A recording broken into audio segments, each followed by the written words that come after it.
નમસ્કાર દર્શક મિત્રો, વીઆરઆઈના ભવિષ્યવાણી કાર્યક્રમમાં આપનું સ્વાગત છે. ભવિષ્યવાણી કાર્યક્રમમાં છેલ્લા બે એપિસોડથી આપણે ગણેશજીની સ્થાપના અને વિસર્જન સુધીની ચર્ચાઓ કરી હતી. અથાથી ઇતિ સુધીની તમામ બાબતોને આવરી લઈને અહીં ચર્ચા કરવામાં આવી ત્યારે લોકોએ પણ ઉત્સુકતા સહજ એટલા સવાલો કર્યા હતા. હવે શ્રાદ્ધ મહિનો શરૂ થવાની કાઉન્ટડાઉન શરૂ થઈ ગયું છે. શ્રાદ્ધ મહિનો આપણે કરીએ છીએ, દર વખતે કરીએ છીએ, આપણા પિતૃઓને શ્રાદ્ધ પણ આપીએ છીએ, પરંતુ બહુ ઓછા લોકોને આ યંત્રવત મોટાભાગના લોકો કરતા હોય છે, પરંતુ બહુ ઓછા લોકોને ખબર હોય છે કે શ્રાદ્ધનો પાછળનો મહિમા બહુ વિશાળ છે, અફાટ છે. અને માટે આપણે જાણીશું કે શ્રાદ્ધ વિશેની જે શરૂઆતથી અંત સુધી તમામ બાબતોને આપણે આવરી લઈને ચર્ચામાં આપણે માર્ગદર્શન મેળવીશું. ચેતનભાઈ પટેલ, જાણીતા જ્યોતિષી અને ધર્મશાસ્ત્રના અભ્યાસો. ચેતનભાઈ, આપનું સ્વાગત છે વીઆરઆઈના ભવિષ્યવાણી કાર્યક્રમમાં. નમસ્કાર. ચેતનભાઈ, શ્રાદ્ધ મહિનો શરૂ થઈ રહ્યો છે ત્યારે સહજ રીતે એક સવાલ હર કોઈ પૂછશે કે શ્રાદ્ધનું મહત્વ શું, શ્રાદ્ધ પક્ષનું મહત્વ શું? શ્રાદ્ધ પક્ષ, જેને શ્રાદ્ધ મહાલય પણ કહેવામાં આવે છે, પ્રાચીન કાળથી જેવી રીતે હિન્દુ સનાતન ધર્મમાં પરમાત્માનું મહત્વ છે, તેવી જ રીતે એક આત્માનું મહત્વ છે. શ્રાદ્ધ પક્ષ શું છે અને શ્રાદ્ધનો મહિમા શું છે, એવું કહેવાય છે, જેની અનેક કથાઓ છે. પણ એક કથામાં એવું કહ્યું છે કે સ્વયં યમરાજા પિતૃઓના આત્માને પિતૃલોકમાં એવો આદેશ આપે છે કે તમે 16 દિવસ સુધી તમારા કુટુંબીજનોને ત્યાં, તમારા પરિવારજનોને ત્યાં, કે જ્યાં તમારું પૃથ્વી પર મન ચાહે ત્યાં શ્રાદ્ધનું ભોજન ગ્રહણ કરી તૃપ્ત થવા માટે જઈ શકો. આવો એક સૂક્ષ્મ આદેશ આપેલો છે. બહુ બધા લોકો એક વાતથી પણ અંજાન છે. જેવી રીતે આપણે કહીએ છીએ સ્વર્ગ અને નર્કની વાત કરીએ છીએ, તો સ્વર્ગ દેવતા ઇન્દ્રના હાથમાં છે, પરંતુ નર્ક યમરાજના હાથમાં છે. બહુ જ ઓછા લોકો એવું જાણે છે કે પિતૃલોક નામનું લોક પણ છે, જે આપણા ચંદ્રલોકની ઉપર છે. આ ચંદ્ર છે ને, આકાશમાં દેખાય, એની ઉપર એનું સ્થાન કહ્યું છે ધર્મ ગ્રંથોમાં. એ પિતૃલોકમાં આત્માઓ વસે છે.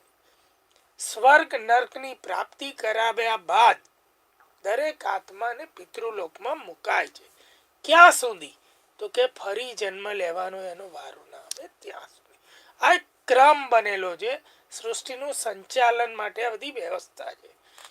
હવે આ જે આત્મા છે તેને શ્રાદ્ધ પર્વમાં પોતાના પરિવારમાં, પોતાના કુટુંબીજનોને ત્યાં, પોતાના નિવાસ સ્થાને શ્રાદ્ધનું ભોજન ગ્રહણ કરવા જવાની છૂટ છે. દરેક પિતૃઓ પોતપોતાની તિથિએ આવે છે. શ્રાદ્ધ પક્ષમાં એકબીજાની સાથે આવે, એકલા આવે, કોઈ પણ રીતે પોતાની જે અતૃપ્તિ રહી ગઈ છે તેને પૂર્ણ કરવા આ સૂક્ષ્મ ભોજન ગ્રહણ કરી તેઓ તૃપ્ત થાય છે અને પોતાના પરિવારજનોને આશીર્વાદ આપે છે. જે પિતૃઓ પોતાની તિથિઓએ ન આવી શક્યા હોય અથવા તો આવ્યા હોય છતાં પણ તેઓ ફરી સર્વ પિતૃ અમાસે તમામ પિતૃઓ તૃપ્ત થવાની મનોકામનાથી દરેક પોતાના ઘરે, નિવાસે, દ્વારે આવે છે. આ શ્રાદ્ધનો એક મહિમા છે અને એને અનુસરી આપણા ધર્મ ગ્રંથોમાં, ગરુડ પુરાણ જેવા ગ્રંથોમાં વિશિષ્ટ માહિતી આપી છે કે તમારે શ્રાદ્ધ કરવું જોઈએ, જેથી પિતૃઓને તૃપ્ત રહે, એ આત્માની તડપ ઓછી થાય અને આપણને આશીર્વાદ મળે. ચેતનભાઈ, સામાન્ય રીતે પૂનમથી લોકો કરતા, અમાસથી કરતા હોય છે, એટલે અમાસ ટુ અમાસ શ્રાદ્ધ મહિનો કરતા હોય છે. એની પાછળનું કારણ શું? કારણ કે જ્યારે પણ મહિનો બદલાતો હોય ત્યારે એક દિવસ પહેલાંથી આ પ્રકારનું થતું હોય છે. એટલે આનંદ ચૌદસ છે, પછી પૂનમ આવશે, પૂનમથી લોકો શરૂ કરીને અમાસ સુધી. તો પૂનમથી અમાસ સુધી, એટલે હું એક સાધારણ ભૂલ કરી કે અમાસથી અમાસ, પણ પૂનમથી અમાસ સુધી શ્રાદ્ધ કરવામાં આવે છે એની પાછળનું રહસ્ય શું? બહુ રહસ્યમય આપણા જે ગ્રંથોમાં આ બધી વસ્તુ જણાવી ને એનું કારણ છે ભારતીય સંસ્કૃતિ જે દુનિયા છે ને તારીખથી ચાલે અને ભારતીય સંસ્કૃતિ જે ધર્મ છે ને એ તિથિ ઉપર બધા વિધિ વિધાન દરેક વાર તહેવારો બધું તિથિને લઈને એટલે એવું કહે છે કે કોઈ પણ મનુષ્ય સદગત થાય ને તે દિવસે તિથિ જે હોય એ તિથિએ તેનું શ્રાદ્ધ કરાય. પિતૃ પક્ષમાં જ્યારે તિથિ આવે ત્યારે હવે પૂનમથી શરૂ કરીએ ને અમાસ સુધી 16 શ્રાદ્ધ કયા છે. બહુ ઘણી જગ્યાએ ભૂલ ભરેલું હોય છે ને 15 શ્રાદ્ધ ગણવામાં આવે છે એકમથી શરૂ કરી અમાસ સુધી. પરંતુ શાસ્ત્રો જે સાચી માહિતી છે એ 16 શ્રાદ્ધની છે એટલે પૂનમથી શરૂ કરવાનું અને અમાસ સુધી. કોઈ પણ વ્યક્તિ આ પૃથ્વી ઉપર જીવતો હોય ને જ્યારે તેનું દેહાંત થાય ને તો પૂનમથી અમાસની વચ્ચેની જ તિથિ આવે. કોઈ પણ એક તિથિ હોય એટલે બધી તિથિને આવરી લેવા માટે કોઈનું સદગત કોઈ વ્યક્તિ સદગત પૂનમે થયું હોય તો તેનું શ્રાદ્ધ પૂર્ણિમાથી શરૂ થાય અને પછી એકમથી શ્રાદ્ધ મહિનો આપણે ગણીએ છીએ એ મહિનો આખો પક્ષ શરૂ થાય એટલે પૂર્ણિમાથી આપણે શરૂ કરવાનું છે અને અમાસ સુધી એટલે કોઈ પણ વ્યક્તિ રહી ના જાય એ માટે પૂનમથી શરૂ કરી અને અમાસ સુધી શ્રાદ્ધ કરાય છે. હકીકતમાં શ્રાદ્ધ પૂર્ણિમાથી શરૂ થઈ જાય છે. આવી રીતે પૂનમથી અમાસ સુધીનો મહિમા છે કે કોઈ પણ તિથિએ કોઈ પણનું દેહાંત થયું હોય તેમની તિથિ આવરી લેવાય અને તે તિથિએ તેમનું શ્રાદ્ધ થઈ શકે. એક ફોન લઈ લઈએ છીએ. હેલો. હા વિયારલાય. હાજી, ભવિષ્યવાણી કાર્યક્રમ વિયાલાઈના ભવિષ્યવાણી કાર્યક્રમમાં સ્વાગત છે. હા, આપ ચેતન કયા પટેલ. વિસ્તારમાંથી બોલો છો? હું રાજકોટથી બોલું. શું જાણવું છે આપે? બોલો. આ ટીવીનો અવાજ કાં તો મ્યુટ કરો અથવા તો ટીવીથી થોડા દૂર જશો તો હા, આપનો બંધ અવાજ કરી અમે દીધું. બંધ કરી સાંભળીએ. દીધી. જી, બંધ જી, કરી જી, છે. જી. શું જાણવું છે કદાચ આપે? તમે જે બોલ્યા છો કે જે કઈ ચર્ચા અહીં થાય છે મારી ફરી જન્મ વખત તારીખ સાંભળવી છે હોય 8/5/61. શું જાણવું શું છે આપે કહો. સાહેબ હું ગમે એટલું બધાની આગળ કેટલું રાખવા જઉં છું બધેથી મને અપજસ માણસનો મને જસ મળતો નથી. તમારી કુંડળી છે અત્યારે તમારા હાથમાં? કુંડળી નથી ભાઈ મારી પાસે, એ જ વાંધો છે. પેલા ક્યાં કુંડળીઓ એવી કાઢ. બરોબર, કુંડળી કઢાવવી પડે કારણ કે અહીંયા મારી જોડે છે ને તારીખથી જોવાનું કોઈ સાધન ના હોય. કુંડળી હોય ને તો હું તમને બરોબર માર્ગદર્શન આપી શકું. આપ કુંડળી કઢાવી લો. આજકાલ તો ઝેરોક્સ વાળા પણ આ કુંડળી તમને કાઢી આપે છે. ઘણી જગ્યાએ ઝેરોક્સની એટલે દુકાનોમાં સાહેબ આ કુંડળી કુંડળી કાઢવાનું કારણ એક જ છે, ટાઈમની જ ખબર નથી. 8/5/61 સમય અને વિના 100. કુંડળી નીકળે નહીં. સમય વિના હા. કુંડળી નીકળે નહીં સાચી વાત અને છે વિના તમારી. કુંડળી હું તમને કઈ કહી ના શકું. ના કહી ખ્યાલ આવે? શકો, બરોબર છે. હા, દાબેન. જી જી. પિતૃપક્ષનું શ્રાદ્ધ કહે છે ઘણા લોકો. આ પિતૃપક્ષનું શ્રાદ્ધ શું છે એ અંગે પણ લોકોને જાણવામાં રસ પડશે. પિતૃપક્ષ અને શ્રાદ્ધ આ બંને વસ્તુ, શ્રાદ્ધ પક્ષ કહો કે પિતૃપક્ષ કહો, બંને એક જ વાત છે. અને જે શ્રાદ્ધની આપણે વાત કરીએ છીએ કે આ 16 શ્રાદ્ધ છે તેમાં આપણે શ્રાદ્ધની ઉજવણી કરવાની છે. શ્રાદ્ધ નિમિત્તે એવું કહેવાય કે શ્રાદ્ધ કરવાનું છે. તેના નિમિત્તે આપણે ઘરમાં ભોજન બનાવવાનું છે, બ્રાહ્મણોને ભોજન આપવાનું છે, ગાયને, શ્વાનને, કાગડાને, પક્ષીઓને, ગરીબોને, આ બધાને આપણે ભોજન કરાવીને શ્રાદ્ધ મનાવીએ છીએ. આ 16 દિવસ જે આપણે ઉજવણી કરીએ છીએ ને એને પિતૃ પક્ષ કહેવાય, શ્રાદ્ધ પક્ષ કહેવાય. એ આખા એ 16 દિવસ એને શ્રાદ્ધ પક્ષ કે પિતૃપક્ષ કહેવાય છે. જી જી. કોને કરવું જોઈએ શ્રાદ્ધ? એક ફોન લઈ લઉં અને એ પછી ચર્ચા આગળ ધપાઈએ. હેલો. હાલો હાજી, ચેતનભાઈ, હાજી, કયા નમસ્તે, વિસ્તારમાંથી બોલો છો આપ? એ સુરત થી. હાજી ચેતનભાઈ સાંભળી રહ્યા છે, આપ જવાબ આપો. શું જાણવું તો છે બોલો. અમારા મમ્મી પપ્પા ગયા એને 3જા વર્ષે શ્રાદ્ધ વહી ગયું છે સમજા, જે તિથિએ ગયા એ તિથિએ પછી બરોબર. જે વર્ષે આવે ઈ બૈરાઓનું નોમનું થઈ જાય અને પુરુષોનું જે તિથિએ ગયા હોય ઈ તિથિએ જ તે આ રીતે જ હોય ને હાસુ. જો હવે આમાં બે ભૂલ ભરેલી વાત છે. હા, એટલે બહેનો માટે એવું કહેવાય છે કે નોમનું કરીએ ને પહેલી વખત આપણે જે તિથિ હોય ઈ લઈ લીધું હોય. બરોબર છે. અને પછી આપ ઘરમાં જો કોઈ પુરુષનું કરતા હોય ને, પિતાનું ધારો કે કરતા હોય, હા. તો પછી બહેનોનું તમે નોમે કરી શકો છો. બરોબર છે. એમ નહીં અને એટલે હા એમ નહીં હાસુ કઈ રીતનું હોય પછી આ નહીં, એટલે બૈરાઓની નોમ. ના એટલે જો નોમનું જે ભરણી શ્રાદ્ધ કહેવાય છે ને એ એટલે કહેવાય કે ઘરમાં કોઈ પુરુષનું કોઈ એમની તિથિએ થતું હોય ને તો પછી લેડીઝનું તિથિએ કરવાની આવશ્યકતા નથી. પછી તમે એનું નોમે પણ કરી શકો એમના નિમિત્તે, સાચું એ જ છે. અને અમાસે પણ કરી શકો બધાનું, સમજો. એટલે બા અમાસે ગયા છે, પપ્પા બીજે ગયા છે, તો એ તો આપણે જે બરોબર. 3જા વર્ષે આવે એ આપણે કરી લીધું હોય. બરોબર. પછી બી આપણે અમાસે કરીએ જ, સમજો. હા, અમાસે કરવાનું જ છે, એમાં કોઈ સવાલ નથી. પછી ના બરોબર વર્ષે છે. અમાસ જ લેવાની. હા અમાસ પણ લેવાય અને નોમ પણ લેવાય. હા. બંનેમાંથી કોઈ પણ લેવાય, એ બંને સાચું છે. બરોબર છે. અને આપણે શું કરીએ તો પિતૃ રાજી થાય પછીના શ્રાદ્ધ થી? એટલે એ આખી આજે જે આપણે આગળ ચર્ચા કરીશું ને એમાં હું બધું વિગતવાર જણાવીશ. બરોબર, ધ્યાનથી જાણી લેજો. બરોબર છે. વાંધો નહીં. હાજી નમસ્તે. વયના કારણે અને અકાળે મૃત્યુ, આ બંનેના શ્રાદ્ધમાં કોઈ વિધિમાં ફરક છે કે બંને એક જ પ્રકારની વિધિ છે? હવે જો શ્રાદ્ધ એવું કહે છે કે ભાઈ ઉંમર વશ કોઈનો સમય પાકી ગયું અને પડી ગયું ને દેહાંત થઈ ગયું, તેમનું શ્રાદ્ધ અલગ હોય ને અકસ્માતથી કોઈનું દેહાંત થયું હોય તેનું શ્રાદ્ધ અલગ હોય. એવી વિધિ વિધાનની વાત આવે છે. એટલે ખાસ એક ધ્યાન રાખવું, જો અકસ્માતે અકાળે મૃત્યુ થયું હોય ને તેમનું શ્રાદ્ધ ચૂકાય નહીં. આ બિલકુલ ધ્યાન રાખવાનું છે તમારે. અકાળે મૃત્યુ થયા પછી પહેલા શ્રાદ્ધમાં એ શ્રાદ્ધ કરવું જોઈએ? ના.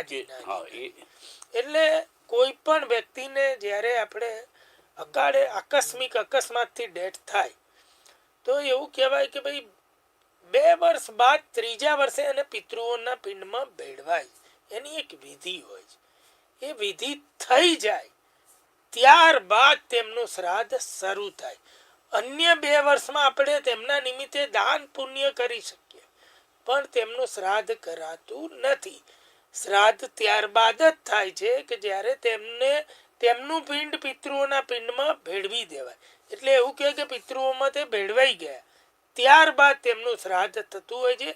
જે તે તિથિએ અથવા તો અમાવસ્યાએ અથવા શ્રાદ્ધમાં અન્ય એવા દિવસો આવે છે ત્યારે આપણે તેમનું શ્રાદ્ધ કરી શકીએ છીએ.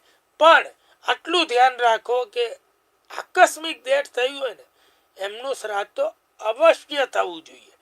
આ બિલકુલ ભૂલવાની બાબત નથી. કારણ કે ઘણી વાર એવું બને છે આકસ્મિક ડેથ થયું હોય, નાની ઉંમરે ડેથ થયું હોય અને લોકો એ વસ્તુને ભૂલી જાય છે અને ઉંમરલાયક લોકોનું ઘરમાં શ્રાદ્ધ થતું હોય, દાદાનું, કોઈના પિતાનું, કોઈ વડીલોનું, તો તેમનું જ કરે જાય છે. પણ આ નાના હોય છે એટલે ઘણા ત્યાં એવી માન્યતા હોય કે ભાઈ નાનાઓનું શ્રાદ્ધ ના થાય, મોટાઓનું થાય. આ ગેરમાન્યતા. અવશ્ય કરવું જોઈએ. આ બિલકુલ ધ્યાન રાખ. વિધિ એક જ હોય છે શ્રાદ્ધની, પણ કરવું આમનું અવશ્ય જરૂરી બને આકસ્મિક ડેથમાં. જી એક ફોન લઈ લઈએ છીએ. હેલો. હાજી, ક્યાંથી બોલો છો આપ? હા, અમદાવાદથી બોલું છું. હાજી ચેતનભાઈ, આપને સાંભળી રહ્યા છે. શું માર્ગદર્શન લેવું છે આપને? મારી બેબી છે અને એના વિશે મારે એની કારકિર્દી અને મેરેજ માટે કે મેરેજ જીવન કેવું રહેશે એના માટે ખાસ જાણકારી ફોન કર્યો મેં. બરોબર છે. કુંડળી દીકરીની તમારા હાથમાં છે? હા, મારા હાથમાં છે. બરોબર. કુંડળીમાં ચંદ્ર કયા નંબરમાં લખ્યો છે? ચંદ્ર લખ્યો છે ત્યાં 10 નંબર લખેલું છે. બરોબર. દીકરીનું નામ શું છે? જાનવી. જાનવી. બરોબર. એજ કેટલી થઈ છે દીકરીની? એ જ અત્યારે 25 વર્ષ. બરોબર છે, બરોબર. અત્યારે શું કરે છે કાર્ય? અત્યારે કાર્ય તો એ જોબ કરે છે બરોબર, કઈ વાંધો નહીં, સરસ. અને હવે જાન્યુઆરીમાં ગુરુ મેરેજ છે. ગુરુ ગુરુ કયા નંબરમાં લખ્યો છે? ગુરુ જ્યાં લખ્યું છે 3 નંબર લખ્યું છે. ગુરુ અને રાહુ સાથે લખેલા છે 3 નંબરમાં. 3 નંબરમાં ગુરુ અને રાહુ સાથે છે. શનિ કયા નંબરમાં છે? શનિ 2 નંબર પર લખેલું છે. બરોબર છે, બરોબર. શુક્ર કયા નંબરમાં છે? અ, શુક્ર શુક્ર નંબર 5 નંબર લખેલું છે. બરોબર છે, બરોબર ધન છે. ભાવમાં શુક્ર લખેલું છે. અને મંગળ? મંગળ છે, મંગળ 9 નંબર લખેલું. નવ કેતુ સાથે નંબર. 9 નંબર લખેલું છે. બરોબર. જો હવે દીકરીના ગ્રહો સારા છે, લગ્ન જીવન પણ સારું રહેશે. લગ્ન તમે કહો જાન્યુઆરીમાં જ છે ને? હા, જાન્યુઆરીમાં છે. બરોબર છે. અત્યારે યોગ પણ ચાલી રહ્યો છે, પ્રબળ યોગ છે. લગ્ન સરસ થઈ જાય તે રીતે છે. ખાલી દીકરીને જો આજે સવાલ પૂછ્યો છે તો હું જણાવી દઉં. ભવિષ્યમાં જોબમાં કે કાર્યમાં પ્રગતિ માટે અને લગ્ન જીવનમાં વધુ સુખમય જીવન રહે એના માટે નિયમિત ગુરુવાર કરવો જોઈએ. બરોબર નિયમિત છે? ગુરુવાર. હા, નિયમિત ગુરુવાર કરવાનો. એક સમય સાંજે ભોજન લેવાનું. ચણા અને બેસનની ચીજોનું ભોજન લેવું. બરાબર દિવસ દરમિયાન કેળા અને દૂધ લેવું. બરોબર છે? બરાબર.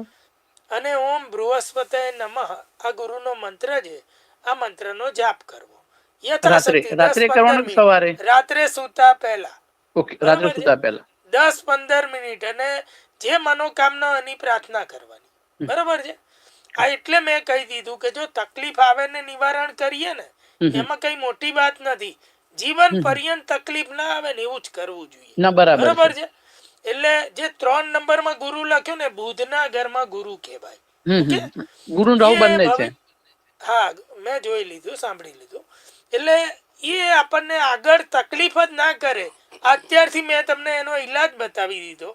આ કરશે ને તો એનું જીવન એકદમ ટોપ બનશે. ભવિષ્ય બહુ સારું છે. અન્ય ગ્રહો બહુ સારા છે. લગ્ન બાદ બહુ સારી સવલતો, બધું ભોગવવાનું. પણ નાની મોટી ચિંતાઓ બેચેની ના રહે એના માટે આ ઉપાય પહેલેથી શરૂ કરી દો. બરાબર. હાજી, હાજી. ઓકે. નમસ્તે. ચેતનભાઈ, આપણે વાત કરી અને બહુ અગત્યની વાત હતી કે ચંદ્રલોકની ઉપર પિતૃલોક છે અને ત્યાં બધા આત્માઓ ત્યાં સાથે હોય છે અને નવું મનુષ્ય અવતાર તરીકે જન્મ લેવા માટે એ લોકો એક ક્યુમાં હોય છે. એમની એ અપેક્ષાઓ હોય છે અને એ પ્રમાણે એમનો જન્મ, નવો પુનર્જન્મ થતો હોય છે. લાખો યોનિમાંથી પસાર થયા પછી મનુષ્ય અવતાર થતો હોય તો લાખો યોનિ દરમિયાન એ ત્યાં આગળ ફરી પાછા આવતા હોય છે અવતાર લીધા પછી, કે ઘણા વખતને તરત જ મનુષ્ય અવતાર મળી શકે અને ક્યારેક એવું બને છે કે આપણે થોડા સમય પહેલાં જે ગુજરી ગયું હોય અને ફરી જન્મ લીધો હોય અને પુનર્જન્મની વાત કરતા હોય તો એ પુનર્જન્મ લીધો છે કે નહીં, આપણી પાસે કોઈ ખરાઈ કરવાનું કોઈ સાધન નથી, તો શ્રાદ્ધ કરી શકાય એમનું કે કેમ? હવે જો બહુ ક્લિયર ને બહુ સાચી વસ્તુની આ સમજ છે. સવાલ જ્યારે બહુ સારા હોય એટલે જાણવા વાળા હોય કે આ રિયાલિટી શું સાચું છે. તો ઘણી વાર કોઈને એવું થાય. જી જી કે સતત ફોન આવી રહ્યા છે. હેલો. હેલો. હાજી. મારે મારા દીકરા વિશે વાત કરવી છે. ટીવી નો અવાજ બંધ કરો આપ, ટીવી નો અથવા ટીવી થી દૂર જાઓ આપ, તો જેથી તમને અમારો અવાજ પણ સ્પષ્ટ. હા, ક્યાંથી બોલો છો, કયા વિસ્તારમાંથી? જામનગર. હાજી બોલો ચેતનબેન, આપ સવાલ કરો. શું જાણવું છે કહો. મારે મારા દીકરા વિશે લગ્ન માટે જાણવું છે. લગ્ન ક્યારે થશે એવું જાણવું છે? હા. બરાબર, બરાબર. દીકરાની એજ કેટલી થઈ છે? દીકરાની 24મું વર્ષ બેઠું. 24મું. બરાબર, બરાબર છે. અચ્છા, હવે કુંડળીમાં ચંદ્ર કયા નંબરમાં લખ્યો છે? ચંદ્ર 12 નંબરમાં. ચંદ્ર 12 નંબરમાં. બરાબર. દીકરાનું નામ શું છે? દુર્ગેશ. બરાબર છે, બરાબર છે. અને શુક્ર કયા નંબરમાં લખ્યો છે કુંડળીમાં? શુક્ર 4 નંબરમાં. બરાબર છે. ગુરુ? ગુરુ ને રાહુ 3 નંબરમાં હારે છે. હારે છે, બરાબર. શનિ કયા નંબરમાં છે? શનિ 2 નંબરમાં. શનિ 2 નંબરમાં છે. બરાબર, બરાબર. હવે જો અત્યારે પણ થોડો એક એવું કહેવાય કે ભાઈ કુંડળીમાં લગ્નનો એક વિલંબ યોગ નાનો ચાલી રહ્યો છે જે ફેબ્રુઆરીથી પૂરો થવાનો છે, બરોબર છે. હા અને નેક્સ્ટ યર એક યોગ આવવાનો છે, પણ એની પહેલા તમે બે વસ્તુ જાણી લો. કુંડળીમાં જે આ શુક્ર છે ને 4 નંબરમાં લખેલો છે એ ચંદ્રના ઘરમાં કહેવાય, જે નબળો કહેવાય. એટલે એક ઉપાય જણાવું તે ચાલુ કરો, એ નિયમિત કરવો જરૂરી છે. તો આ યોગ આવે ત્યારે લગ્ન થઈ શકે, અન્યથા વિલંબ થાય. શુક્રવાર કરવાનો છે, નિયમિત એક ટાઈમ ભોજન લેવાનું, સાંજે જમવાનું, અને તેમાં ગાયના દૂધમાંથી બનેલી ખીર અને પૂરીનું ભોજન લેવાનું. દિવસ દરમિયાન એપલ એટલે સફરજન અને દૂધ લેવાનું. આ પ્રમાણે તમારે શુક્રવાર કરવાનો, એને કહી દો રેગ્યુલર. અને શુક્રનો મંત્ર એને યુટ્યુબ ઉપર મળી જશે, એ યુટ્યુબ ઉપરથી મંત્ર જાણી હા ટીવીનો અવાજ બંધ ટીવીનો કરવા અવાજ વિનંતી બંધ છે. કરી હેલો દો. હા હા હા હા. એટલે એ પ્રમાણે શુક્રવાર શરૂ કરાવો તો જલ્દી લગ્ન થઈ જશે. ફેબ્રુઆરીથી યોગ આવે છે, શુક્ર કુંડળીમાં નબળો છે. આ વિધિ આ કરશે તો એનું જલ્દી થઈ જશે. ઓકે. હા અને એક છે કે એને આમ ગણતરીમાં બહુ ખબર નથી પડતી. શેમાં? આમ બધી વસ્તુ આ ઓલું ભણવાની ગણતરી હોય ને એમાં બહુ ખબર નથી જો પડતી. એમાં એમાં જે ગુરુ છે ને 3 નંબરમાં એ થોડો નબળો કહેવાય, અને અહીંયા શુક્ર પણ નબળો છે. એ બંનેના કારણે આવું થાય છે. પણ અત્યારે આપણે જો લગ્ન માટે વિચારતા હોઈએ ને તો આપણે આ કરવું જોઈએ. ગુરુમાં ખાલી ગુરુ માટે તમે ગુરુ મંત્ર કરાવો અથવા સૂર્યપ્રકાશમાં બેસવાનું અને નિયમિત ગાયત્રી મંત્ર કરવાનું. આ થોડું વાદળો ઓછા થાય એટલે સૂર્યપ્રકાશમાં બેસવાની ટેવ આપો, ગણતરીઓ બધી આવડશે. અને ગાયત્રી મંત્ર જાપ કરાવો, બરોબર છે. એ ધીમે ધીમે સુધારો થઈ જશે. આ લગ્ન સામાન્ય જીવનમાં કઈ વાંધો નહીં આવે ને? ના, વાંધો નહીં આવે, હો નહીં આવે. ગણતરીમાં ભૂલ પડતી હોય તો ગણિતનો શિક્ષક જોડે રાખવો જોઈએ કે સાચી જે વાત. શીખવાડે. પરંતુ જ્યોતિષની દ્રષ્ટિએ આપણે ઉત્તમ ઉપાય બતાવ્યા અને સરળ ઉપાય બતાવ્યા. આપણે વાત કરી રહ્યા હતા યોનિ, લાખો યોનિ, 84 લાખ યોનિમાંથી આવતા આત્મા પસાર થાય એ વાત. પણ જે લોકોએ પુનર્જન્મ તરત લઈ લે છે તો એ શ્રાદ્ધ લોકો થાય કે નહીં, એ મુદ્દો હતો. બરોબર છે. હવે જો ઘણી વાર આવો સવાલ પણ બધાના માઇન્ડમાં આવે કે વ્યક્તિ એવું કહે છે, ઘણી જગ્યાએ આપણને એવું સાંભળવા મળે છે કે ભાઈ કોઈનું દેહાંત થાય ને આત્મા તરત જ જન્મ લઈ લે છે, આવું કહેવામાં આવે છે. આવું દર વખતે બને તે જરૂરી નથી. કેટલી બધી એ પોકળ પંડિતો ઘણીવાર આવી વાતો કરે છે, અને બહુ મોટા ધર્મના જ્ઞાતાઓ એવી રીતે જણાવે છે કે કંઈ વિચારવાનું નહીં, આત્મા તરત જ ખોડિયું બદલી લે. આવું કશું હોતું નથી. જો આવું હોત તો આ પિતૃલોકનું નિર્માણ ન કર્યું હોત. ભગવાન શિવના આદેશથી પિતૃલોકનું નિર્માણ થયું. યમ રાજા તેને સંભાળે છે. અને બહુ બધા આપણા સાહિત્યોમાં, ધર્મગ્રંથોમાં દાખલા છે. પિતૃલોકની સફરો લોકો કરીને આવે છે, એના દાખલા છે. એ બધી વાત બહુ અલગ છે. અહીંયા આપણે ટૂંકી વાત કરીએ કે ઘણીવાર આપણને મનમાં એવું થાય કે આપણે શ્રાદ્ધ કરીએ પણ એમનો જન્મ થઈ ચૂક્યો હોય તો શું તેમનું શ્રાદ્ધ થાય કે ન થાય. એટલે જ આજે પિંડમાં ભેળવી દેવામાં આવે છે ને, નિમિત્ત કોઈનું પણ હોય, પણ આવે છે રહી ગયેલા તમામ પિતૃઓ. જેટલા પિતૃએ જન્મ લેવાનો બાકી છે ને એ બધા આવી જાય. આવી ભારતીય સનાતન ધર્મ જેવી વિધિ દુનિયાના કોઈ ધર્મમાં નથી.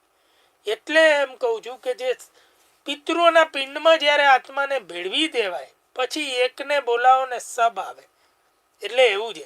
હવે કોઈનો આત્મા માનો કે જન્મ લઈ ચૂક્યો છે તો અન્ય પિતૃઓ જે રહી ગયા છે એ આવે છે. પછી કોઈ નામની, સ્થાનની, કોઈની વેલ્યુ નથી રહેતી. પિતૃઓ એટલે સદગતો બધા એક બની જાય છે. એટલે આપણે એવું વિચારવાનું નથી કે જન્મ લઈ લીધો છે કે જન્મ નથી લીધો. તમારે તમારા પિતૃઓ તૃપ્ત થાય એ કામનાથી કરવાનું. તમને જે પિતૃનું નામ સંબોધન કે તમે જેને માની અને કરો કે ભાઈ દાદાનું, પરદાદાનું, પિતાનું, અન્યનું, કોઈનું પણ એકનું કરો ને બધા તૃપ્ત થાય. એટલે જન્મ લઈ લે કે ના લીધો એ તમારે જોવાની જરૂરિયાત નથી. એટલે આ એક જ પિંડ છે, એને પોષિત કરવાનું છે અને એને તૃપ્ત કરવાનું છે. જી એક ફોન લઈ લઈએ છે. હેલો, હેલો હાજી, હેલો કયા વિસ્તારમાંથી બોલો છો આપ? અમદાવાદમાંથી સર. હાજી, ચેતનભાઈ આપને સાંભળી રહ્યા છે. શું પૂછ્યું છે આપને? સર ગુરુજી સોરી ગુરુજી, મારો પ્રશ્ન એ છે કે મારી છોકરી ગવર્મેન્ટની તૈયારી કરે છે તો એમાં એને સફળતા મળશે? બરોબર. અત્યારે દીકરીની એજ કેટલી છે? 19 રનિંગ ચાલુ છે. બરોબર બરોબર. દીકરીની કુંડળી તમારા હાથમાં છે? નહીં સર, કુંડલી એટલે જો હાથમાં. હવે હા. સાંભળો મારી વાત. આ પ્રોગ્રામ છે ને એવો છે કે હા. તમારે સવાલ પૂછવો હોય તો કુંડળી હાથમાં રાખીને પૂછો. એના ગ્રહોને હું તમને પૂછું ને એના આધારે હું તમને જવાબ આપી શકું. એટલે કુંડળી લઈ અને ફોન લગાવો. દર રવિવારે આ પ્રોગ્રામ 10 થી 11 લાઈવ હોય જ છે. ઓકે ઓકે ઓકે જી ઓકે. જી જી. નમસ્તે નમસ્તે. તો શ્રાદ્ધ અંગેની બહુ જ ખૂબ સરસ માહિતી આપ આપી રહ્યા છે. એક નાનકડો વિરામ લઈએ. વિરામ બાદ આ ચર્ચાને આપણે ફરી આગળ વધારીશું.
નમસ્કાર દર્શક મિત્રો, શ્રાદ્ધ પક્ષ અંગે આજે ચર્ચા ભવિષ્યવાણી કાર્યક્રમમાં કરી રહ્યા હતા અને ઘણી અવનવી વાતો જે આપણા ધ્યાન બહાર હોય છે તે જાણવા માટે ચેતનભાઈ શાસ્ત્રી, ચેતનભાઈ પટેલ શાસ્ત્રોક્ત રીતે આપણને માહિતી આપી રહ્યા છે.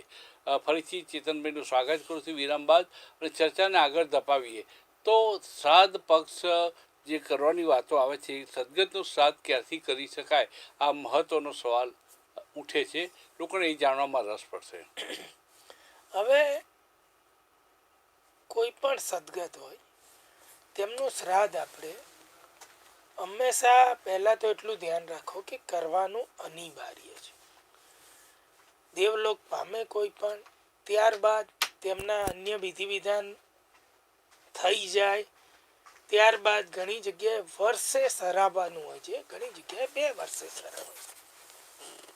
આ વિધિ પતી જાય ત્યારબાદ બ્રાહ્મણ દેવતાને બોલાવી અને એ સદગતને જ્યારે ફરી શ્રાદ્ધ મહિનો ને એમની તિથિ આવે ત્યારે પિતૃઓમાં ભેળવી દેવાય છે. ત્યારથી તેમનું પહેલું શ્રાદ્ધ શરૂ કરાય. એટલે એવું કહેવાય કે દેહાંતના 2 વર્ષ બાદ ત્રીજું શ્રાદ્ધ આવે ત્યારથી સદગતનું શ્રાદ્ધ શરૂ થાય છે.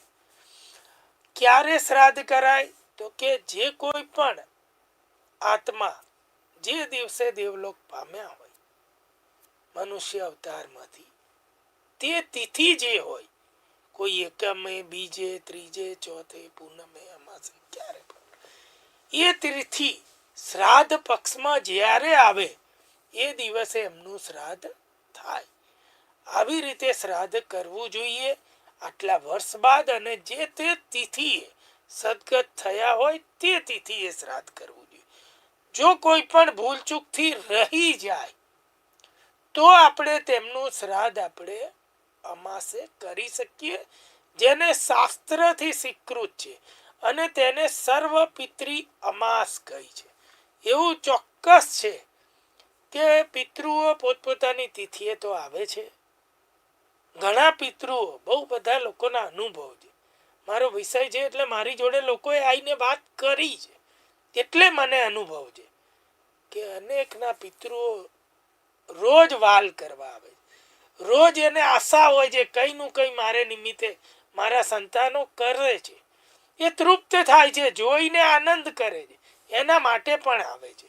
તિથિએ તો અચૂક આપણે તેમને ભોજન કે પ્રસાદ ધરાવીએ છીએ, પણ આ શ્રાદ્ધ પર્વમાં પૂરા દિવસો આવે છે આશીર્વાદ મેળવવા.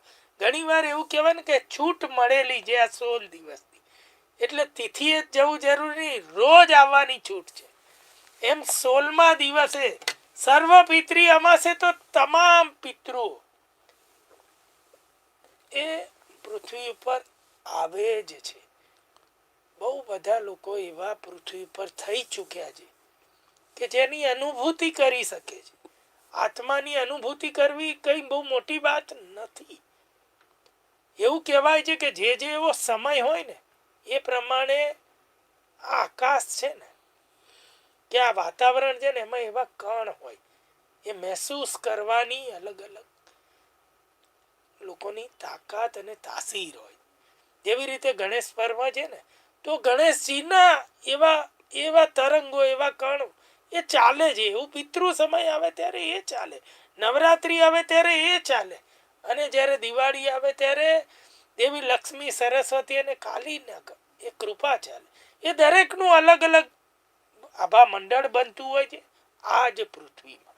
એટલે ચોક્કસ એવું કહેવાય કે આપણે આ 16 દિવસમાં પિતૃઓ આવે છે, પોતપોતાની તિથિએ તો કરવું જ જોઈએ, પણ અમાસે પણ અવશ્ય કરવું જોઈએ. ચેતનભાઈ, શ્રાદ્ધ વિધિ અંગે પણ આપ જીવનપૂર્વક લોકોને માહિતી આપો, કેમ કે લોકોને શ્રાદ્ધ મહિનો આવશે એટલે વિધિ વિધાન માટે માહિતી હોય, જાણકારી હોય, એ ખૂબ જરૂરી હોય છે. બહુ સાચી વાત છે. ઘણા લોકોના મનમાં આવી અસમંજસ હોય કે ભાઈ કેવી વિધિ કરવાની, ફોન લઈ લો. ચેતનભાઈ, સતત ફોન આવ્યા કરે છે, જોડે જોડે ફોનને પણ આપણે ન્યાય આપતા જઈશું. હેલો. હાલો. હાજી.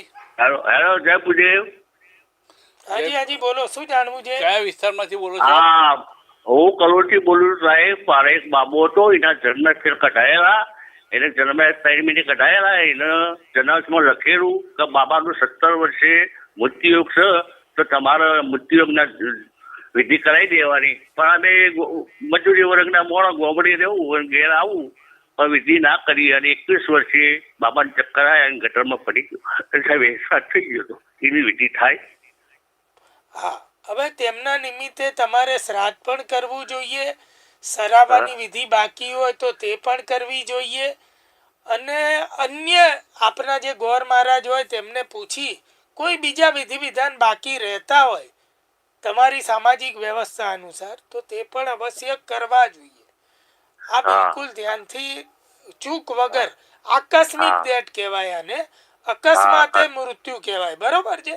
એટલે આપણે આ ચૂક લખેલું કે 17 વર્ષનું મૃત્યુ છે. હા હા, કઈ વાંધો નહીં, પણ એમના નિમિત્તે તમારે કરવું જોઈએ, બરોબર છે? જે તિથિ આવે ને એ નિમિત્તે, બરોબર, એ દિવસે એ બિલકુલ ધ્યાનથી કરવાનું. જય નમઃ. સારું સારું સારું સારું. જી, એટલે શ્રાદ્ધના વિધિ વિધાન લોકોને જાણવામાં રસ છે. ચેતનભાઈ, એ અંગે પણ આપ માહિતી આપો, અને દર્શક મિત્રોને એમાં વધારે રસ પડશે. બહુ જ સરળ વિધિ વિધાન છે. જ્યારે કોઈ પણ નિયમ સર્વજન હિતાય બને ને, સમાજ માટે, લોકો માટે બને, ત્યારે તે એકદમ સરળ હોય. કોઈ પણ વસ્તુને આપણે બહુ એવું માની નથી લેવાનું કે હોય શું હોય એ પહેલા જાણી લો. શ્રાદ્ધ હંમેશા આનંદ ઉત્સાહ અને સ્વચ્છ મને કરવાનું અને ઉત્તમ ભાવનાથી કરવાનું હોય છે. પહેલા ઘરનું વાતાવરણ સ્વચ્છ બનાવો, પોતાના મનનું વાતાવરણ સ્વચ્છ બનાવો, દિલ સ્વચ્છ બનાવો. ઘણી વાર પરિવારમાં કોઈ નાની મોટી વસ્તુઓને કારણે કોઈ ગમો અણગમો કોઈનો પણ હોય, દાદા પરદાદા, દાદી પરદાદી, માતા પિતા કોઈનો પણ હોય, પણ શ્રાદ્ધ ભરવા આવે ને એ ત્યારે બધા અણગમા સમાપ્ત થઈ જાય.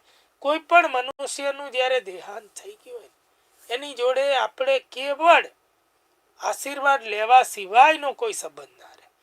હવે બીજી એક વાત ખાસ કરી દઉં. ઘણા લોકો આવું કહે શું વિધિ વિધાન કરવા, તો પહેલા તો તેમના પ્રત્યે કંઈ નાનું મોટું તમારા મનમાં હોય ને ખોટો સાચો વિચાર બી એ બી કાઢી નાખજો અને ઉત્તમ ભાવનાથી તેઓ તૃપ્ત થાય ને એ રીતે શ્રાદ્ધ કરવાનું છે.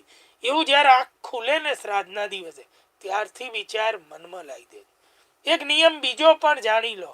શાસ્ત્રમાં આવું બહુ ક્લીન કહ્યું છે અને માનવું જ જોઈએ. આ અનુભવની વાત છે મારા પોતાના અને તમામ લોકોના. ક્યારે પણ જીવનમાં માતા પિતા પિતૃઓનો કોઈ દોષ કઢાય જ નહીં, કોઈ વાંક હોય જ નહીં અને ગણાય પણ નહીં. ટાઈમ બિંગ જ્યારે હોય ને કોઈ બોલચાલ થાય, વાતચીત થાય, પણ એમનો દોષ ક્યારેય જોવાય નહીં, મનમાં દિલમાં પણ રખાય નહીં, ગમે તે થાય. આ પહેલા જાણી લેજો. એવું ગ્રંથોમાં કહ્યું છે અને પરમાત્મા ખુદ કેટલા વચનોમાં કહે છે કે જેના માતા પિતા કે પિતૃઓ તૃપ્ત છે એના જ પ્રસાદના ભોગને ભગવાન કે દેવતાઓ ગ્રહણ કરે છે. આ બહુ જાણી લો. કેટલી ભક્તિભાવ કરી લો પણ કંઈ જ નહીં થાય. એટલે આટલો પહેલો નિયમ જાણી લો. અહીંથી શ્રાદ્ધ શરૂ થાય. શ્રાદ્ધ શું તો કે એવી ઉત્તમ ભાવનાથી કરવાનું છે. ઘર સ્વચ્છ બનાવીએ અને ભાવના શુદ્ધ મને આનંદપૂર્વક ભોજન બનાવવાનું. કોઈ પણ જાતનો ઘરમાં કજિયો, કંકાસ કે ગંદકી ન હોય તેનું ધ્યાન રાખવાનું.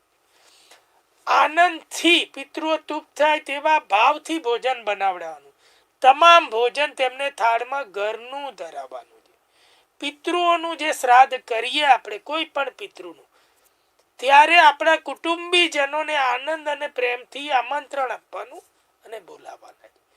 જે પિતૃઓ જેના ભોજનથી તૃપ્ત થાય છે. હવે જે કુટુંબીજનો ઘણી વાર કોઈ સંબંધ ઓછા હોય, ના હોય, કોઈ આવે ના આવે, તો મનમાં સંશય નથી રાખવાનો કે આ શ્રાદ્ધ પૂર્ણ ગણાય કે અપૂર્ણ. પૂર્ણ જ ગણાય છે. આપણી કેવળ ભાવના એવી હોવી જોઈએ. કોઈના વિશે દુર્ભાવ નથી રાખવાનો. કોઈ પણ પરિવારજનોના કોઈ પણ વ્યક્તિ વિશે આપણે આનંદ ઉત્સાહ, કોઈ આવે ના આવે એની મરજી. પણ આપણે ઘણા લોકો બહાના કાઢે કે 2 ભાઈ નથી આવતા અને 3 ભાઈ છીએ. એ બહાના જ, એટલે અમે નથી કરતા અને આ બધા બહાના છે. એવું નહીં. એક જણ પણ કરી શકે. કોઈ ના આવે તો કોઈએ ન કરવું એવું ના હોય. એટલે પહેલા આ બધી વસ્તુ કાઢી નાખો અને આનંદથી શુદ્ધ ચિત્તે મનથી ભગવાનનો પ્રસાદ બનાવીએ ને એનાથી પણ ઉત્તમ ભાવથી પિતૃઓનું આ ભોજન બનાવવાનું. ભગવાન 16 દિવસ સિવાય 12 મહિના પ્રસાદ ગ્રહણ કરવા. 16 જ દિવસ આ પિતૃઓ છે, અન્યથા નથી. અને તેમની તિથિએ તો ખાસ છે. એટલે આનંદથી ઉત્સાહથી પ્રેમથી બનાવો. તેમને ભાવતા ભોજન બનાવો. શુદ્ધ સાત્વિક ગુજરાતી જે આપણે છીએ. કાંદા લસણનો ઉપયોગ બિલકુલ બને તો ના કરો. કોઈ ઉત્તેજિત વસ્તુઓ તેમાં ના રાખો. સાદું સાત્વિક ભોજન, દૂધપાક કે દૂધની ખીર અનિવાર્ય છે. આ બિલકુલ ધ્યાન રાખવું. કારણ કે જે તડપ હોય ને આત્માની, એ આ જે દૂધપાક છે ને એ શાંત કરે, એ તૃપ્ત કરે. એટલે આવી રીતે કરવાનું છે. ચાહે તો એ દિવસે આપ ઘણાના ઘરોમાં પરિવારમાં એવો કે એ દિવસે ખાસ પાનિયારે દીવો કરે, કરી શકાય. સવારે કરો કે સાંજે કરો કે બંને સમય કરો, એ પણ આપણે કરી શકીએ છીએ. શ્રાદ્ધનું ભોજન તૈયાર થાય ત્યાં સુધી કોઈએ ચાખવાનું નથી, વચ્ચે કંઈ લેવાનું નથી. ભોજન તૈયાર થઈ જાય ત્યારબાદ સૌથી પહેલા તેમાંથી કાગડાનું એટલે કાગવાસ માટેનું, ગરીબો માટે કંઈક, બ્રાહ્મણને કંઈક આપવું હોય તો તમે ભોજન પણ બેસીને કરાવી શકો કે રોકડા કંઈ પૈસા આપીને દાન પુણ્ય કરી શકો છો.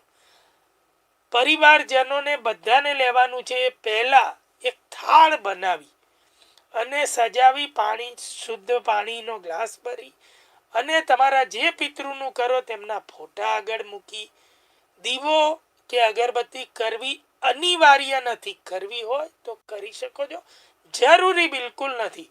પરંતુ તેમના ફોટાને, મૂર્તિ, જે કંઈ પણ સ્વચ્છ કરી ફૂલ અર્પણ કરો, તિલક કરો અને તેમને પ્રાર્થના કરો કે હે પિતૃદેવ, આ શ્રાદ્ધનું ભોજન આપ ગ્રહણ કરી અને તૃપ્ત થાઓ. આપણી સાથે આવેલા તમામ પિતૃઓ પણ તૃપ્ત થાય એ મનોકામનાથી અમે આપને આ થાળ ધરાવે. આવી મનોકામનાથી તેમને ભોજન અર્પણ કરો. કાગડાને ભોજન અર્પણ કરો, ગાયને આપો, શ્વાનને આપો, ગરીબને આપો, બ્રાહ્મણને આપો. આ બધું પતી જાય ત્યારબાદ કુટુંબ, કબીલો, તમે જે કોઈ પરિવારજનો સાથે મળી અને આનંદપૂર્વક શ્રાદ્ધનું આ ભોજન ગ્રહણ કરો. આ જ ઉત્તમ શ્રાદ્ધની વિધિ છે. ક્યારે પણ આ દિવસે કોઈ પણ પિતૃઓની હસી મજાકમાં ખોડ કાપણ પણ ના કાઢતા. કોઈને પણ નહીં ગમે. એકને કરશો ને તો અન્ય પિતૃઓ નારાજ થઈ જાય. એટલે બિલકુલ ધ્યાન રાખવું. જે મેં પહેલા વાક્યમાં કહ્યું, ક્યારે પણ પિતૃઓનો કોઈ દોષ જોવાતો નથી. એ આપણી ભૂલ જ હોય છે. એટલે આ ધ્યાન રાખી લેજો. માતા પિતા કે પિતૃઓનો કોઈ દોષ ક્યારેય જોવાય નહીં. ચાહે જીવતા હોય ત્યારે, ચાહે હોય નહીં ત્યારે પણ આ મનોભાવ લાવશો તો તમારું શ્રાદ્ધ એ શ્રાદ્ધ કહેવાશે અને પિતૃઓ તૃપ્ત થશે અને પિતૃઓના અનેક ગણા આશીર્વાદ મળે છે. એવા આશીર્વાદ મળે જેની કલ્પના તમે ન કરી હોય. એટલી આનંદ અને તૃપ્તિનો અહેસાસ થાય અને એ જ તમારા જીવનમાં આનંદ, સુમેળ, શાંતિ, સફળતા, સિદ્ધિ આ બધું આપે છે.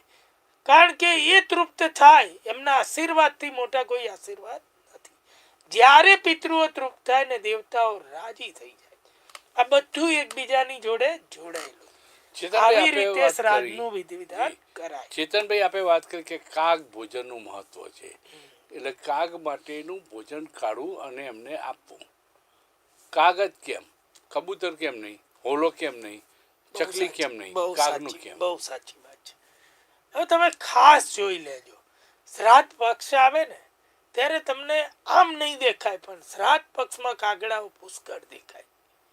કેમ, શું, કેવું, અનેક ચીજોના કારણો નથી હોતા, પણ કાગડા માટે એવું કહ્યું છે કે બહુ બધા સંકેતો આપે. હવે કાગ કોનું વાહન છે તમને ખ્યાલ છે? કાગ શનિદેવનું પણ વાહન છે. હવે શનિદેવ કોણ છે? યમના ભાઈ છે. એટલે એમને યમરાજની જ્યાં જ્યાં યમના જેટલા લોક છે, શનિદેવ જ્યાં છે, બધી જગ્યાએ ફરવાની છૂટ છે. અને બહુ ઓછા લોકો જાણે છે એ કાક ભૂસંડી નામનું પાત્ર છે આપણા ધર્મ ગ્રંથોમાં, જે રામાયણ કાળમાં પણ હતું ને મહાભારત કાળમાં પણ હતું, અત્યારે પણ છે. એવું કહેવાય છે કે એને કેટલી બધી વાર પૃથ્વીનો પ્રલય જોયેલો છે, કેટલી બધી વાર પૃથ્વીનું સર્જન જોયેલું છે, અનેક વાર મહાભારત જોયેલી છે અને અનેક વાર રામાયણ પણ જોયેલી છે.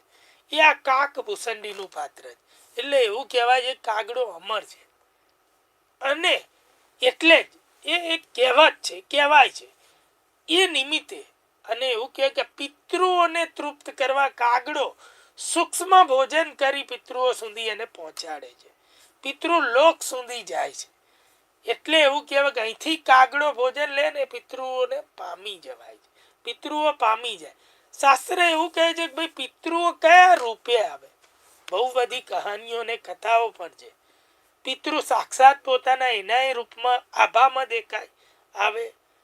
કોઈ વ્યક્તિ, કોઈ ગરીબ, કંઈ પણ, કોઈ બ્રાહ્મણ, કોઈ માગનારી વ્યક્તિ, કોઈ સૂક્ષ્મ કણ, કોઈ કીડી મકોડો, કંઈ પણ, કે કાગડો પક્ષી, કંઈ પણ, કોઈ પણ સૂક્ષ્મ રૂપે અથવા સૂક્ષ્મતાથી આવી અને પોતાના સહશરીર ભોજન કરીને જાય. એ બધી ઘટનાઓ પૂર્વકાળમાં ઇતિહાસમાં બનેલી છે. એટલે પિતૃઓ કયા રૂપમાં આવે ને એ નક્કી કરે, પણ પિતૃ આવે ચોક્કસ, જી આપણા દ્વારે આવે અને તૃપ્ત થવાના અહેસાસ માટે આવે, તૃપ્ત થવાની ભાવનાથી આવે અને એ તૃપ્ત થઈ અને જાય. અને જો કોઈ પિતૃ પોતાના દ્વારે આવ્યા હોય કોઈ પણ રૂપે, એટલે કાગડાને પણ એ વાહક ગણ્યો છે પિતૃઓને સુધી આ તૃપ્તિનો અહેસાસ, આ ભોજન લઈ જવા માટે. એટલે સૌથી પહેલા જ્યારે કોઈનું દેહાંત પણ થાય ને તો એ સાંજે એ અગ્નિ સંસ્કાર કરીને આવ્યા પછી પણ એવું કહેવાય કાગડાને ભોજન મુકાય છે. એટલા દિવસ તો એ આત્મા એવું કહે છે કે આપણા જે 13 દિવસના જે વિધિ વિધાન છે, 12 દિવસ સુધીના 12માં, ત્યાં સુધી તો પિતૃ કે એ આત્મા એ ઘરમાં જ હોય છે. એને પણ ભોજન ઉપર કાગવાસ કરી અને મૂકવામાં આવે છે. એ ભોજન પહોંચાડવાની આ વિધિ જ છે, તૃપ્ત કરવાની. એમાં પણ આપ માર્ક કરજો, એ ખીર જ હોય છે કે દૂધપાક જેવું જ કંઈક બનાવેલું હોય, ચોખા અને દૂધનું, એ જ મૂકવામાં આવે છે. એ એટલે જ આપણે કહીએ છીએ કાગડો એક સૌથી પહેલું અને સૂક્ષ્મ વાહન છે કે જે આ પિતૃઓને તૃપ્ત કરાવી શકે. શ્રાદ્ધ મહિનો એટલે પિતૃઓને આમંત્રિત કરવાનો અવસર. આપણે જે વાત કરી એનો સૂર એ હતો કે પિતૃઓને સંતુષ્ટ કરવાના, પિતૃઓને આમંત્રિત કરવાના અને ભૂલે ચૂકે તેમની ખોડ કાપણ કાઢવાને બદલે તેઓ રાજીપો રહે એ પ્રકારનું ઘરમાં વાતાવરણ જોઈએ. અને કાગડાને એ ભોજન જે બનાવવામાં આવ્યું હોય તેમાંનો એક અંશ આપવાનો અને સાથે બેસીને પરિવારના સૌ સભ્યોએ જમવાનું. એટલે આપણા પિતૃઓને આમંત્રિત કરવાનો અવસર એક ઉમંગ સાથે ઉજવાય. તો શ્રાદ્ધ મહિનામાં શુભ પ્રસંગ નથી થતા, એની પાછળનું કારણ શું? બહુ સાચો સવાલ છે અને બહુ જબરજસ્ત છે. શ્રાદ્ધ મહિનામાં કોઈ પણ શુભ અને માંગલિક પ્રસંગો માટે નિષેધ એવું ધર્મગ્રંથમાં શ્લોકમાં જ કહી દીધું. એટલે કહ્યું છે કે બહુ મોટા ધર્માચાર્યો, બહુ મોટા વેદોના જાણકાર, એ બધા જાણે છે અને માને છે. સ્વયં કેટલી બધી કથાઓમાં દેવતાઓએ, ભગવાને પણ એવા આદેશ આપ્યા છે કે 16 દિવસ તમે અમારી પણ પૂજા ન કરો તો કોઈ બાધ્ય નથી, પણ તમારા પિતૃઓને તૃપ્ત અવશ્ય કરો. તેનાથી જ આ પૃથ્વીનું સંચાલન ચાલી શકે છે. આ નિયમ જે રૂટ બન્યો છે એ આગળ ચાલી શકે. કેમ? તો કે જો જેના પિતૃઓ તૃપ્ત ન થાય એને તકલીફ પડે ન પડે એ તો અલગ વાત છે, પણ એમની ગતિ રૂંધાય છે. ઘણી વાર જન્મ આગળ લેવાનો સમય આવી ગયો હોય સૃષ્ટિના ક્રમ મુજબ, પણ એ જન્મ લઈ શકતા નથી. એની કોઈ આશા અધૂરી રહી ગઈ હોય કે આ તૃપ્ત કરે તો હું જઉં. એ તૃપ્તિના અહેસાસ માટે એ નિરંતર દર શ્રાદ્ધમાં આવ્યા કરે છે, નિરાશ થઈને પાછા જાય. પણ એટલે સૃષ્ટિનો ક્રમ રોકાય છે. ભગવાન શિવનો એવો આદેશ હતો કે ભાઈ દરેકે આગળ જન્મ લેવાનો છે, એટલે તૃપ્ત થઈ જાય તો એને સંતુષ્ટિ થાય ને આગળ જન્મ લઈ શકે કે મારે આ ઋણાનું બંધન આ પરિવાર, કુટુંબ, આ દીકરા દીકરીઓ, સંતાનો જોડે પૂર્ણ થયું અને હવે મારે આગળ ગતિ કરવાની છે. એટલે જો એ રહી ના જાય, એટલે આપણે એવું કહીએ છીએ કે મોટું પાપ ન થઈ જાય, એટલે આપણે એમને તૃપ્ત કરવા જોઈએ તો એ આગળ પુનર્જન્મ લઈ શકે આસાનીથી, તેમની ગતિ રૂંધાય નહીં. જી એક ફોન લઈ લઈએ છીએ. હેલો. હા નમસ્તે, જામનગરથી બોલું છું. નમસ્તે. નમસ્તે. હા શું જાણવું છે? બોલો. હા બોલો બોલો, શું જાણવું છે? નમસ્તે ચેતનભાઈ. નમસ્તે. લેડીઝ ઘરમાં કરી શકે આના પહેલા તમે કીધું તું પારિયાણે દીવો કરવાનો. અવાજ કપાય છે, અવાજ કપાય છે. હા હા હા, આપ સિગ્નલ હોય એ એરિયામાં આવીને પ્રશ્ન પૂછો તો આપણો અવાજ પાનિયારે દીવો કરવાનો. હા હા, આવી ગયો. શું કહો છો? પાનિયા લેડીઝ ઘરમાં કરી શકે ને એવા ઉપાય બતાડો ને બે ત્રણ. સમજો નહીં, મને બરોબર હજુ સંભળાયું નહીં. શું કહો છો? એટલે લેડીઝ આ ઉપાય કોઈ બી કરી શકે ને? હા હા હા, હવે જો લેડીઝે પિતૃ પક્ષમાં છે ને લેડીઝે જ કરવાનું છે. આ શ્રાદ્ધનું આખો જે મહિમા છે ને ભોજન બહેનો જ બનાવે છે, બરોબર છે? એટલે બેને જ કરવાનું અને દીવો પણ બેને જ કરવાનો છે. પાનિયારે દીવો આપણે નિયમિત કરીએ ને, બહુ બધા ઘરોમાં બેન જ કરતી હોય, સમજો. એટલે લેડીઝ આસાનીથી કરી શકે. કેવળ જે ધર્મના દિવસ હોય ને 5, સમજો, એ દિવસોએ નહીં કરવાનું ને અન્ય વ્યક્તિ ઘરમાં કરી શકે. જો નિયમિત તમે પાનિયારે દીવો કરતા હોય ને પિતૃઓનો, જેમ આપણે 5 દિવસ પૂજા બંધ રાખીએ એવી રીતે દીવો પણ આપણે નથી કરવાનો. અન્ય દિવસોએ આપ કરી શકો છો. શ્રાદ્ધ પક્ષમાં બહેનો પણ અચૂક કરે અને એમણે જ કરવાનું છે આ દીવો ને બધું, બરોબર છે? જો આપણે ઘણીવાર આ કાગવાસ છે, ગાયને કે કૂતરાને, શ્વાનને આપણે આપવા જઈએ બ્રાહ્મણને, તો એવું જરૂરી નથી કે દીકરાઓ જાય કે પુરુષો જાય, બહેનો પણ જઈ શકે અને આપી શકે, બરોબર છે? એટલે બિલકુલ ધ્યાન રાખજો. અને ત્રીજી એક વાત ખાસ કહી દઉં. હા, શું કહો છો? બોલો અને બોલો. ગાયું ને કૂતરાનું ને કીડીનું ને ઈ ટાઈપનું કરીને કરીએ તો પછી એમ ચાલે ને? એટલું વધારે ચાલે ચાલે, 100% જેટલું થાય એટલું ચાલે. જો ગરીબ અને બ્રાહ્મણ માટે તો આપ થોડા પૈસા પણ દાન કરી શકો, પણ કરવાનું યથાશક્તિ કરો, બરોબર છે? પણ એ દિવસે ચૂકવાનું નહીં. એમના નિમિત્તે થોડું તો થોડું પણ કરવાનું. જો કોઈ દિવસ પિતૃઓને બહુ બધું નથી જોઈતું, પણ તમારી એ ભાવના, શુદ્ધ મન અને દરેક વસ્તુ કરતા એવી ભાવના હોય કે મારા પિતૃઓ તૃપ્ત થાય, બરોબર છે? આટલું જ કરો. બહુ ત્રીજું આપ કહેતા હતા. હા, સરસ. અને બીજો એક પ્રશ્ન હતો. બોલો બોલો બોલો. એટલે પેલા આમાં એક તો તમે સમજાવી દીધો કે તારીખે ઘણા દેવ થઈ ગયો પછી એને દેહદાન બીજે કે ત્રીજે દિવસે અપાતો હોય છે, કઈક બીજી જગ્યાએ થઈ ગયા હોય, પણ એ તો તમે સમજાવી દીધું, એ બરાબર થયું કે એ સમજાઈ ગયું. અને એક મારું ઓલું મંગળવારનું આપણે આના પેલા પ્રશ્ન પૂછ્યો હતો ને એનો જવાબ જોતો હતો. શું? આના પેલા તમે મને મંગળવાર કરવાનું કીધું હતું ને, ગોળ ધરાવવાનું 1.25 કિલો. હા, બરોબર છે, બરોબર છે, ઘર માટે, બરોબર છે. હા હા હા, ભાડે દેવા માટે. એટલે મેં 3 મંગળવાર કર્યા, પણ એમ કાંઈ એમાં તમે દૂધ ને ફ્રૂટ નું કીધું તો, પણ સવારે એકવાર ચા પી લઈ તો હાલે ને કે નહીં હાલે? ચા, દૂધ, કોફી બધું લેવાય, ફ્રૂટ બી લેવાય, બરોબર છે? અને મંગળવાર કરે જાવ, તમારા ઘરનું કામ પતી જશે, એના કારણે જ રોકાયું. અને ગણેશજીને પ્રાર્થના કરો, બરોબર? હાજી હાજી હાજી હાજી, બરોબર. એક જ વસ્તુ એક ખાલી કહી દો કે બોલો બોલો. આ મારે છે ને, મારી અક્ષરમાં ઊંધો આટલો છે ને. હેલો, નહીં સંભળાય, નથી સંભળાતું. ફરી વખત આપણે વાત કરજો તમે, અને સિગ્નલના એરિયામાં આવીને વાત કરશો. પાનિયારે દીવો મૂકવાનું કહ્યું છે, પણ પાનિયારે જઈને ફોન કરવાની કહ્યું નથી. બીજું કે આપણે શ્રાદ્ધને રિલેટેડ સવાલો પૂછીએ, તમામનો જવાબ આપને મળી ગયો છે હું માનું છું. અને શ્રાદ્ધ અંગેની ચર્ચામાં સવાલ કોઈ પણ વ્યક્તિ એ પૂછે એના પર જીએસટી નથી એટલો નિશ્ચિત બને. સવાલ દિલ ખોલીને પૂછ્યા બધાએ લોકોએ. હવે સમયની મર્યાદા નડે છે, પણ એક છેલ્લો સવાલ ચેતનભાઈને પૂછી લઈએ. જીવ તમામ લોકોમાં હોય છે, મનુષ્યમાં હોય છે, વનસ્પતિમાં હોય છે અને પ્રાણીઓમાં, પશુ પ્રાણી બધામાં હોય છે. તો જે લોકોને જે પાળેલા પ્રાણીઓ હોય, બિલાડી હોય, પોપટ હોય કે ચકલી હોય, કે ચકલી તો બહુ ઓછા લોકો, પરંતુ પેટ ડોગ હોય, આ બધા લોકોને જે પાળેલા હોય છે એમનું શ્રાદ્ધ આપણા શાસ્ત્રમાં લખ્યું છે કે કેમ? બહુ સરસ સવાલ છે. હવે પદ્મકાંતભાઈ, તમારા સવાલો એવા હોય ને એમાંથી જ આ બધા ગ્રંથો ખુલી જાય છે. એ રચાય જ એના માટે જ. એટલે એવું કહ્યું છે કે પશુ, પ્રાણી અને વનસ્પતિ કે અન્ય જેમાં જીવ હોય, જીવ જંતુઓ, એના માટે કોઈ નીતિ, નિયમ કે વિધિ વિધાન નથી. કેવળ તમારા પાળેલા પશુ પ્રાણી હોય તો તેમના માટે એક એવો વિધિ વિધાન છે કે તે પંચ મહાભૂતમાં વિલીન થાય એવા ભાવથી તેમને દાટી દેવામાં આવે છે.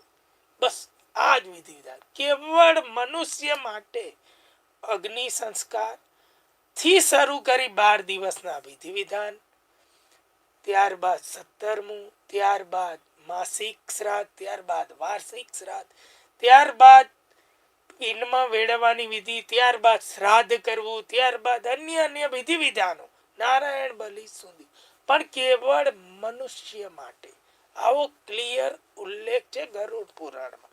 એટલે કોઈ પશુ પ્રાણી પક્ષીનું કોઈ શ્રાદ્ધ હોતું નથી, કોઈ વિધિ વિધાન હોતું નથી. શાસ્ત્રમાં એવું કહ્યું કે એમાં પણ આત્મા છે. મનુષ્ય હોય ને બીજા વર્ષે ગાય કે હાથી સિંહ કઈ પણ બની શકે, પણ ત્યારે તેની ગતિ અવગતિનો વિચાર તમારે નથી કરવાનો. તમારે કેવળ એ એના કરશે. એ પ્રાણીઓમાં પશુઓમાં જે વિધિ વિધાન હશે ને એમના ગ્રંથો એ લોકો વાંચી લેશે અને એ લોકો કરશે. તમારે તો તમારા મનુષ્ય જન્મમાં જેટલા પિતૃઓ આવે છે એનું જ આ વિધિ વિધાન કે એના જ આ લેખ લખાયેલા છે અને એમનું જ આપણે કરવાનું છે. એટલે એ બિલકુલ ખાસ ધ્યાનથી સમજવા. એક છેલ્લી વાત કરી લઉં. પેલા બેને એક સવાલ પૂછ્યો ને એમાં એક સરસ એક વાત કરી. એના અનુસંધાનમાં બહુ બધા લોકોએ મને જીવનમાં પૂછેલું છે. ઘણી જગ્યાએ કોઈનું દેહાંત કોઈ પ્રવાસે ગયા હોય ને થાય ને 3-4 દિવસે તેમનો મૃતદેહ ઘરે આવે ને પછી અગ્નિ સંસ્કાર થાય. ઘણી વાર કોઈ બહારગામ હોય, વિદેશથી આવતા હોય, એની રાહ જોવી હોય તો કોલ્ડ સ્ટોરેજમાં આપણે મૂકી દીધા હોય. આવું પણ બન્યું હોય છે, બરોબર. તો ઘણી વાર એવું કહે છે કે ભાઈ વિધિ વિધાન આપણે 12મું 13મું કે અન્ય વિધિ વિધાન 10માની વિધિ કે બધી ક્યારે કયો દિવસ ગણવો, તિથિ કઈ ગણવી કે ભાઈ તેમનો અગ્નિ સંસ્કાર થયો તે તિથિએ શ્રાદ્ધ કરવું કે તેમનું દેહાંત થયું તે તિથિએ, બહુ બધી અસમંજસ હોય. અને આપણા ધર્મમાં આ બધા જવાબો બહુ બધા લોકોને મળ્યા નથી, કારણ કે બહુ બધાએ કંઈ ધાર્મિક ગ્રંથો વાંચ્યા હોય એ જરૂરી નથી. તો એના માટે એક જ લાઈનમાં કહી દઉં, જે દિવસે દેહાંત થયો હોય ને શરીર જોડે આત્માનો નાતો એ જ દિવસે તૂટી ગયો હોય એ જ દિવસ ગણવાનો છે. આ બિલકુલ ધ્યાન રાખજો. એ કહે છે ને યમના દૂત આવે ને આત્માને લઈ જાય, એ જ દિવસની વાત છે. સાંકેતિક એ છૂટો કરી દે છે, પછી એને મુક્તિ આપે છે 12 દિવસ ઘરમાં રહેવાની, આ વિધિ વિધાન જોવાની, અથવા જ્યારે પતે ત્યારે. એટલે ઘણીવાર કોઈ સંજોગવશાત દૂર હોય તો એનું અગ્નિ સંસ્કારના દિવસને નથી ગણવાનું, નહીં તો બહુ મોટી ભૂલ રહેશે. દિવસ દેહાંત થયું ને એ જ ગણવાનો છે. આ બિલકુલ ધ્યાન રાખી અને તેમના તમામ વિધિ વિધાન શ્રાદ્ધ સહિત દેહાંત થાય એ જ દિવસથી કરવાના, એ જ દિવસની તિથિને ગણવાની. અને ભવિષ્ય પણ કોઈ વિધિ વિધાન કરો તો એ જ દિવસની તિથિનું મહત્વ જાણી સમજી અને કરવાનું, એટલે કોઈ ભૂલ રહે નહીં. આનંદથી, પ્રેમથી, ઉત્સાહથી શ્રાદ્ધ સૌ લોક કરો. ન કરતા હોય તે પણ કાલથી હવે શ્રાદ્ધ આવે ત્યારથી કરી શકે. દીકરો દીકરી, માતા બહેન ભાઈ XYZ નું આપણે કોઈનું પણ કોઈ પણ કરી શકે ને ગમે ત્યારે. ઘણા લોકો એવું કે અમે પહેલા નથી કર્યું હવે કરાય. અવશ્ય પાનિયારે દીવો કરી પ્રાર્થના કરી અને શરૂ કરો. આનાથી મોટું કોઈ પુણ્ય નથી અને આનાથી મોટો આનંદનો કોઈ અહેસાસ નથી. આજે 7 મહિનાના સંદર્ભમાં શ્રાદ્ધ વિધિથી માંડીને શ્રાદ્ધ કેમ કરવું, કેવી રીતે કરવું અને કોનું કરી શકાય, તમામ પાસાઓને આવરી લઈને આજે ચર્ચા રાખવામાં આવીને ખૂબ રસપ્રદ ચર્ચાઓ રહી, અર્થપૂર્ણ પણ આ ચર્ચાઓ રહી. ચેતનભાઈનો ખૂબ ખૂબ આભાર. આ હતી ભવિષ્યવાણીમાં આજની વાત. આવતા રવિવારે ફરીથી 10 વાગે અમે આપણી સમક્ષ ઉપસ્થિત થઈશું. અત્યારે રજા આપશો. નમસ્કાર.